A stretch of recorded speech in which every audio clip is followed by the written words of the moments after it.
Аналогните астронаути го отвараат патот на човештвото до месечината, Марс, но и другите планетарни тела. Овие смели поединци учествуваат во симулирани вселенски мисии, тестирајќи ги границите на човечката издржливост и технолошките иновации. 30-годишната Мартина Димовска од Кичево е првата македонка и првата жена од Балканот, аналогна астронаутка која учествувала во симулација на мисија на Марс поддржана од НАСА. Како прва жена аналоген астронаут на Балкан, имаме мисии што треба да ги извршуваме. Тие мисии се всушност симулација на вселенска програма или симулација на некој вселенско живеалиште. Од живеење во изолирани живеалишта до спроведување експерименти во екстремни средини, аналогните астронаути се соочуваат со предизвици слични на оние што се среќаваат во Вселената.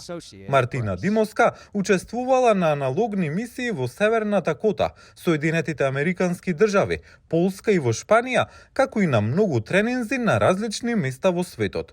Нејзиното искуство дава вредни сознанија за тоа како луѓето можат да живеат за време на долги мисии надвор од земјата. Целиот наш севкупен ден е доста разнолик, од тренинг до физички подготовки, до предподготовки за експерименти, до симулации на EVAs или Extravehicular Activities, односно вселенски прошетки, така да навистина разноврсен, но доста исполнет ден, исто како кога би го правеле тоа на некоја вистинска мисија, меѓутоа тоа се случува тука на земјата.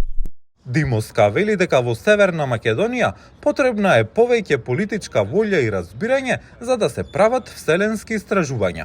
Навистина се трудиме да поттикнеме вселенски истражувања и кај нас дома, меѓутоа треба да се има повеќе политичка волја, повеќе заинтересираност од самите граѓани и да разберат како вселенските случувања и вселенските иновации всушност ги користиме во секојдневниот живот. Например, влошките мемори пена на вашите обувки или пак перницата на која што спиете е поради вселенски технологии, тефлонот на вашата тава што е нелеплив во која што го пржите вашиот доручек исто е поради вселенски технологии. Имаме многу примени на вселенски технологии во секојдневниот живот. Додека гледаме кон иднината на истражувањето на Вселената, аналогните астронаути од типот на Мартина Димовска ќе продолжат да го предводат патот водејќи на нашето патување до ѕвездите.